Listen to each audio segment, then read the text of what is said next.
I was just here. Oh, crap. As soon as I take this apart, it's going to start the jingle again. I forgot. Damn it. And I have to leave it off. I am about this close to taking the batteries out right now, but I was just thinking to myself. So I'll say this first. I was just thinking to myself as I was about to prep for the alternate modes.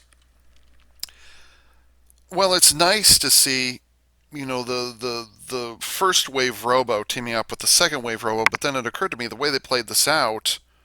This was Vrumagine was introduced only like 3 or 4 episodes later. Actually, yeah, it was I think it was like 3 episodes after. Oh, what are you called? Juragaon. Right after this was introduced, like 3 episodes later, this popped up, and then it's just these two the entire time. And I'm thinking to myself, what a uh, strange way of doing that. That you've got your first wave Robo and technically your second wave Robo, both appearing very, very early on in the series. And I was thinking to myself, that's not too dissimilar from what they did with Jewel King. Jewel King and Jewel Wild from Juoger for the 5 years earlier, 5 years ago, well, almost 6 years ago at time of filming, um, where you had the two of them side by side. You didn't even your first wave Robo actually didn't have a lot of time to be the first wave Robo before you brought in the secondary Robo. And I was just thinking to myself how that turned out here, how similar they are to each other, and yet they were introduced so close to each other that almost every single fight you're going to have both of them together at any given point. It's interesting the way that turns out, except for when you combine them, which I'm now going to be going through. Oh, this is going to just be so noisy. I'm honestly not looking forward to this part because the problem is I don't have just one of these things, just I have both of them doing it at the same time. By the way, this has been oddly quiet this entire time.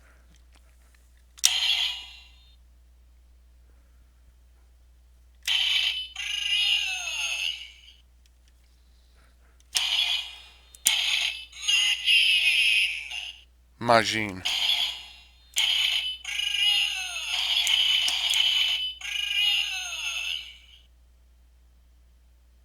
So that's actually what I expected that to be doing.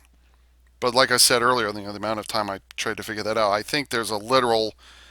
Um, I don't think this is wired correctly.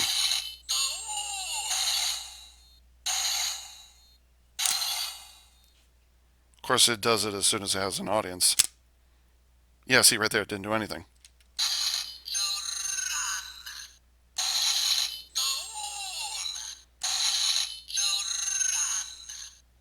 I think that's being done incorrectly. I think you're supposed to close it and then put it back together. And fingers crossed, here's why that's incorrect. If I push down on this, it shouldn't do anything at all. If I push down. Yeah. Yeah, that's what I thought.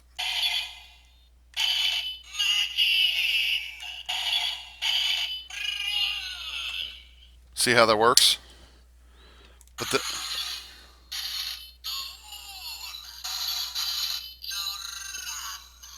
I didn't even touch it.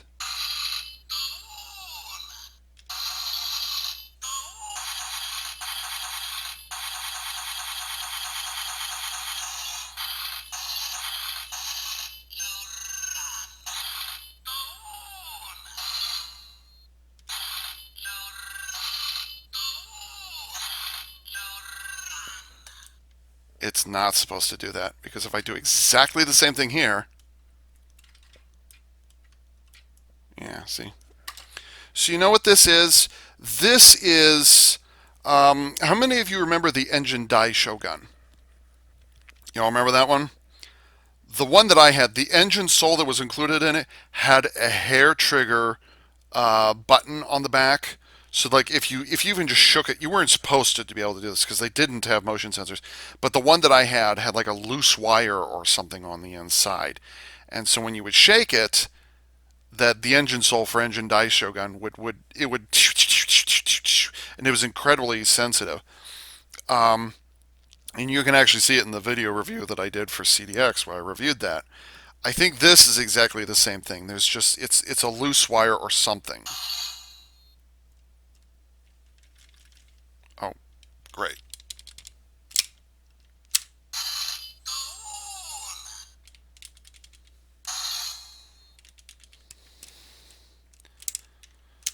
I think it's a loose wire scenario. I think that's what it is. I think that actually is broken. Oh boy, what's not going to be broken?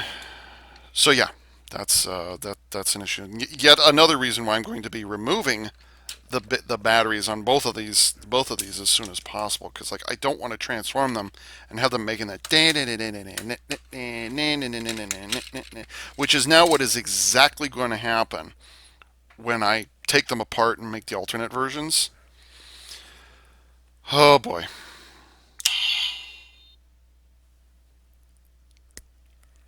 Oh help.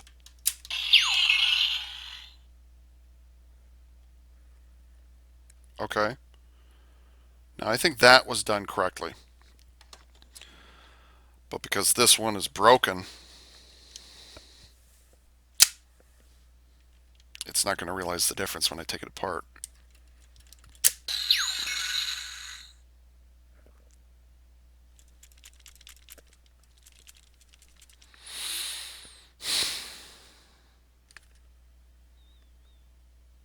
Well, at least it did that much for me. Okay, who's first? So, oh, I should have left the wing attached here. So you slide this on the same way that you do with broom. Broom. And I actually should have kept this attached. My mistake. I should have kept this attached.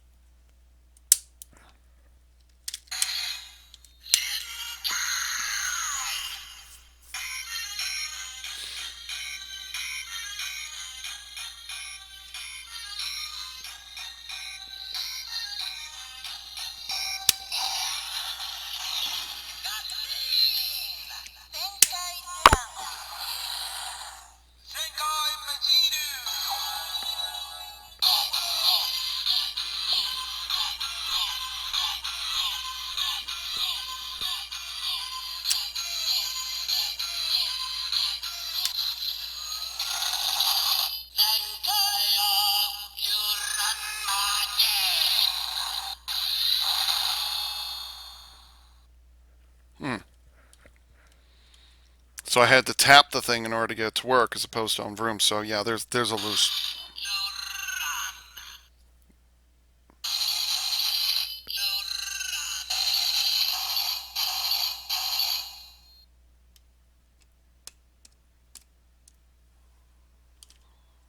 Okay.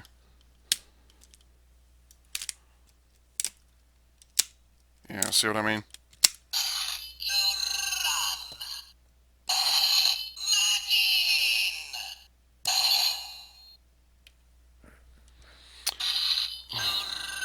All right. I get the point. So yeah, this is Zenkaiger Juran Majin, which is very red and pink, which is a very odd combination if ever there was one. Although oddly enough, the shade of magenta that they mixed in here with the red actually is not bad. Actually works.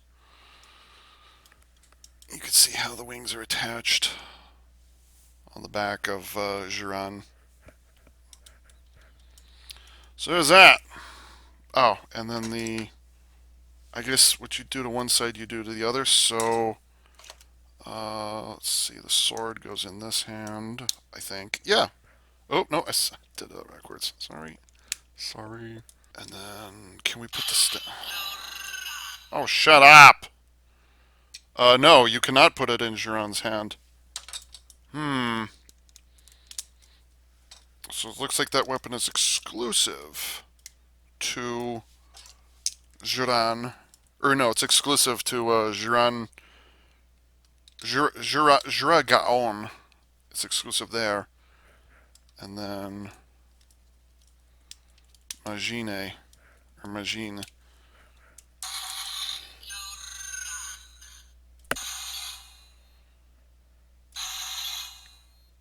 So tired of that. So there you go. Oh, shut up. You know, honestly, whatever.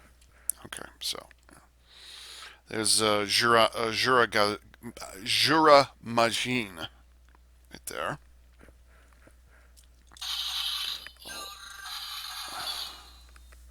Shut up. God damn. That's why, that right there, you're proving my point. That's why I'm going to be, why I'm, okay. On the right side of Gaon is a little tab. Flip that open. And then stick that there. That's very loose. I do not like that. That's way too loose for my preference. I do not like that. No. Now you see right here, nothing. See? Vroom is a good little boy. He behaves. He knows when to turn his SFX on and off. I'm just fucking saying. This is how Juron is supposed to behave, like this. That's how it's supposed to work.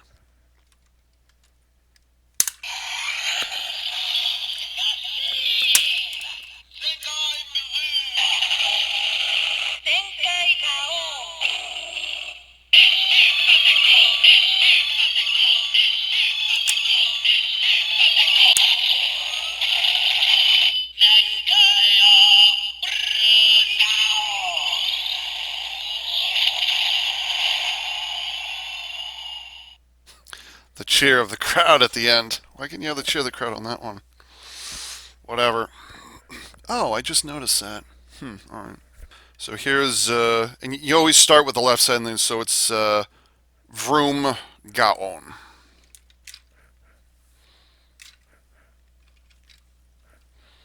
Not a lot to say at this point. I wonder if I could take this and turn it to the side. Oh yeah, I could take that and turn it to the side. How about that?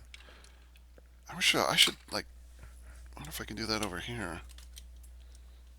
Oh, I forgot I just picked up this. I just picked up the sensitive one. So can I take this arm and flip it over? Yeah. Alright, you can do that. Alright, way. And then could I move that? The answer is no, I cannot. Okay.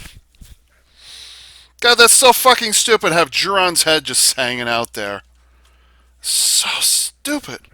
God, pisses me off. And then stick the claw back over here.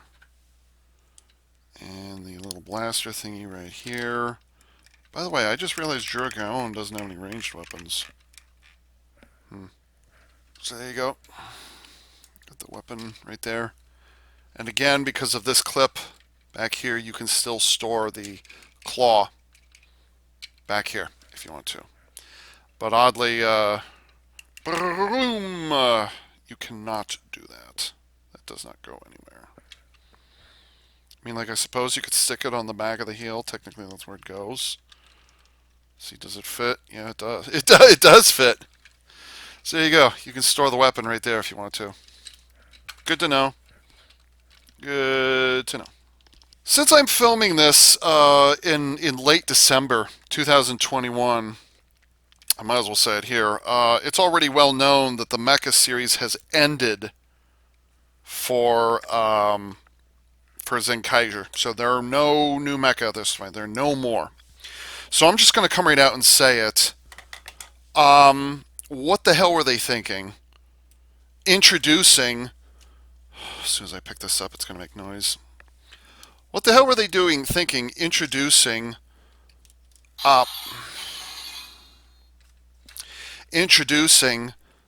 symmetrical docking and then never using it ever again?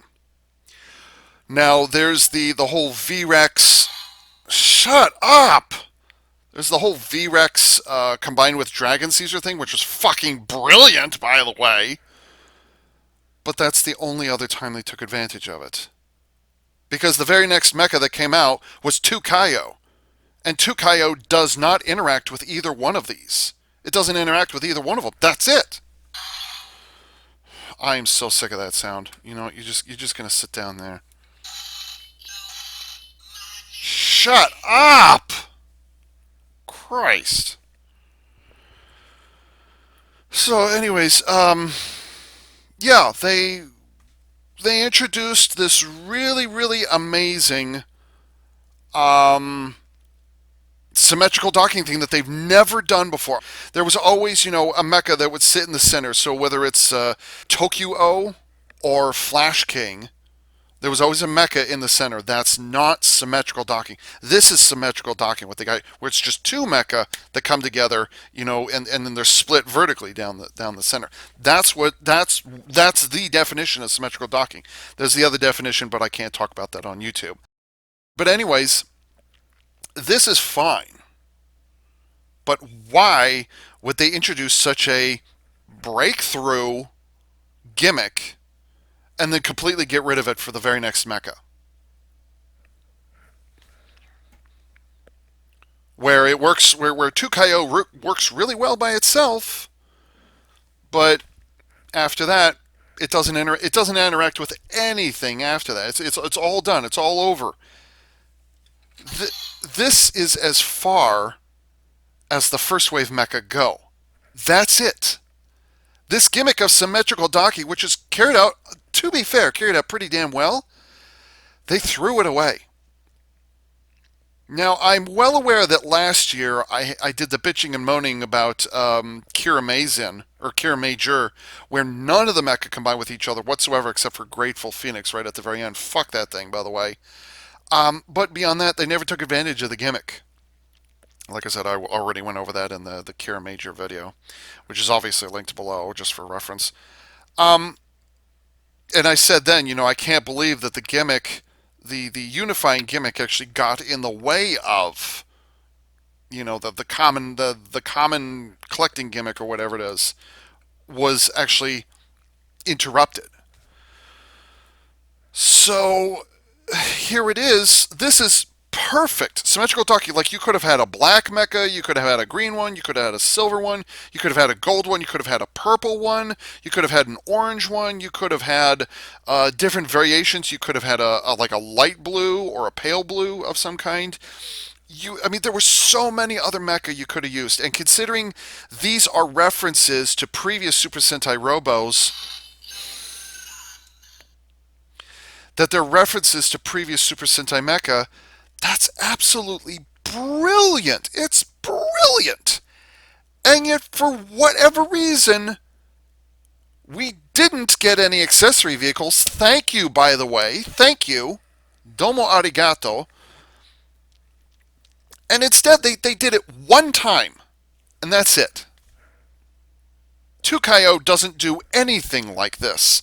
And the other Zenkaiger, that's his name, Zenkaiger, he changes into his own mecha, which, in first wave we were like, oh, we're wondering what's going to happen to Zenkaiger. Was he going to become a mecha or not? Well, eventually he did become a mecha, and he actually fills the gap in here. That's what we wanted. We wanted it to do that.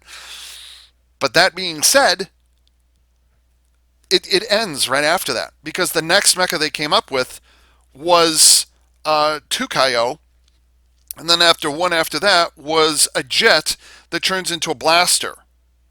Like, they threw away their first wave gimmick. It's almost like they put all their energy just into making these two, and then they didn't have anything left over to do anything else.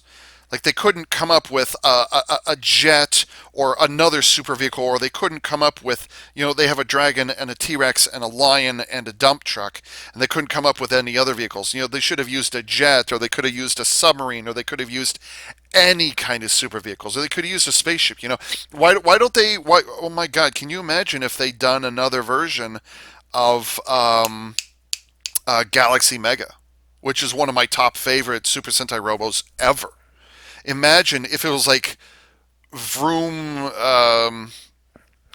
Megan or something like that, where it's like an alien comes down and then transforms into that. They could even have made it green. Magic King was not pink. It had a little pink on it, but that was about it. They could have had, the green alien spaceship comes down, transforms, and then combines with Vroom. Vroom Megan, which would be like Mega Ranger and like, Alien, the N from Alien. So it could be Megan, could have been Vroom Megan. How beautiful would that have been? And actually, would have, that could have worked out pretty well there. But they didn't. There were so many opportunities. There's so many. I mean, it's the 45th anniversary, and you only came up with two. Or I'm sorry, you only came up with four. Well, five, because Zenkaiger gets involved. So just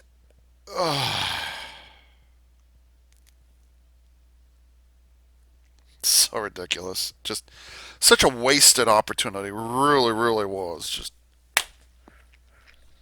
what we have here is not bad. They really, really tried to do symmetrical docking, and for the most part, I think they pulled it off. The loose wire aside, I think they pulled it off.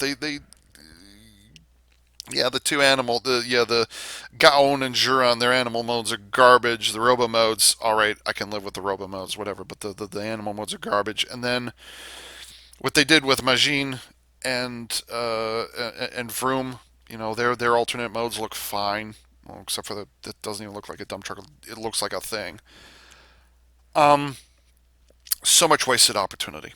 It boggles my mind that they have all this potential for the 45th anniversary and they did nothing with it. And no doubt you'll hear me complaining even more about those things when I crack open these two monstrosities. So please look forward to it in the next set of videos. With that, this is AV Unit 4A saying thank you very much for tuning in.